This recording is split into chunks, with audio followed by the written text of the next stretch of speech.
कभी सोचा है कि एक ऐसा कवच भी हो सकता है जो लोहे का नहीं बल्कि शब्दों का बना हो? जी हाँ, आज हम बात करने वाले हैं एक ऐसे ही बहुत खास प्राचीन स्तोत्र देवी कवच के बारे में और इसके रहस्यों को समझने की कोशिश करेंगे।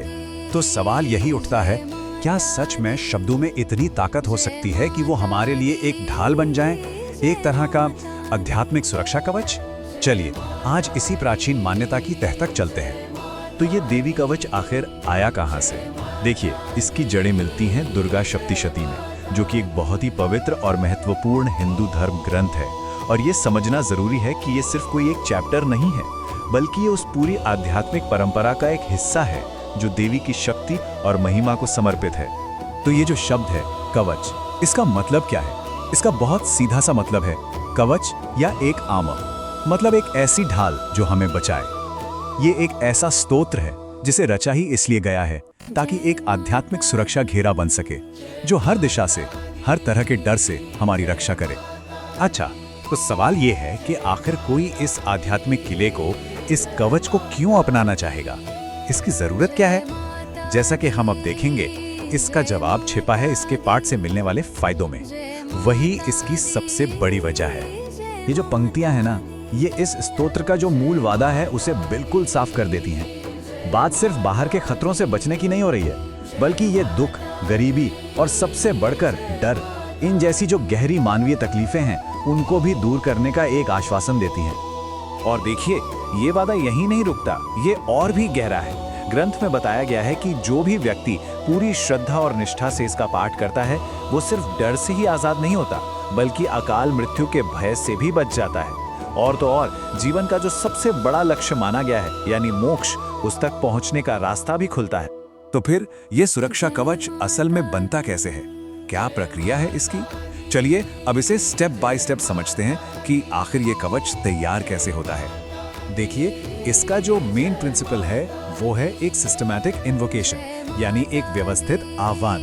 ये कोई आम प्रार्थना जैसी नहीं है, ये तो एक पूरी डिटेल प्रक्रिया है जिसमें शरीर के हर हिस्से और हर एक दिशा की रक्षा के लिए देवी के अलग अलग खास स्वरूपों को बुलाया जाता है, उन्हें आमंत्रित किया जाता है। इस स्तोत्र में ये बहुत ही क्लियरली बताया गया है कि कौन सी देवी किस दिशा की रक्षा करेंगी। जैसे चंडिका पूर्व, पश्चिम और दक्षिण दिशा की रक्षा करती हैं, वहीं ईश्वरी उत्तर दिशा की रक्षा करती हैं और इसके लिए वो अपने त्रिशूल का इस्तेमाल करती हैं। तो ये एक तरह से कह सकते हैं कि एक कंप्लीट 360 डिग्री प्रोटेक्शन सिस्टम है। और ये जो श्लोक है, ये इसी आइडिया को बहुत ही खूबसूरती से बताता है। बात सिर्फ डायरेक्शंस की, यानी दिशाओं की नहीं है, बल्कि देवी के शस्त्रागार में उनके पास जितने भी हथियार हैं, तलवार, शूल, गदा, उन सबको बुलाया जाता है ताकि एक ऐसा सुरक्षा घेरा बन सके जिसे कोई भेद ना पाए, एक मल्टी लेयर्ड प्रोटेक्शन। तो ठीक है, कवच कैसे बनता है ये तो हमने देखा, लेकिन इसे बनाने और बनाए रखने की प्रैक्टिस क्या है? इसे असल में करते कैसे हैं? देखिए, ग्रंथ ये बात बिल्कुल साफ करता है कि ये सिर्फ शब्दों को रटने या दोहराने जैसा नहीं है, ये उससे कहीं बढ़कर है। सबसे ज्यादा जो बात मैटर करती है वो है पाठ करने का तरीका, जिसे पाठ विधि कहा गया है। इसका असली मकसद सिर्फ शब्दों को पढ़ लेना नहीं है, बल्कि उन्हें पूरी श्रद्धा, पूरे अनुशासन के साथ अपने अंदर उतारना है, उन्हें महसूस करना है। ग्रंथ में इसके पूरे असर के लिए कुछ खास सिद्धांत भी बताए गए हैं, जैसे कि उच्चारण एकदम साफ और स्थिर होना चाहिए, आवाज में मिठास और भक्ति का भाव हो, पूरा ध्यान देवी पर हो, और हाँ, एक बार अध्याय शुरू कर दिया तो उसे बिना रुके पूरा करना होता है। ग्रंथ में एक खास संख्या का भी जिक्र आता है, 10।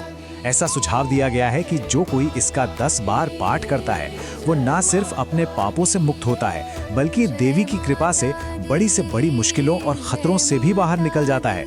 ये दिखाता है कि समर्पण में कितनी जबरदस्त शक्ति होती है। तो कुल मिलाकर देवी कवच है क्या?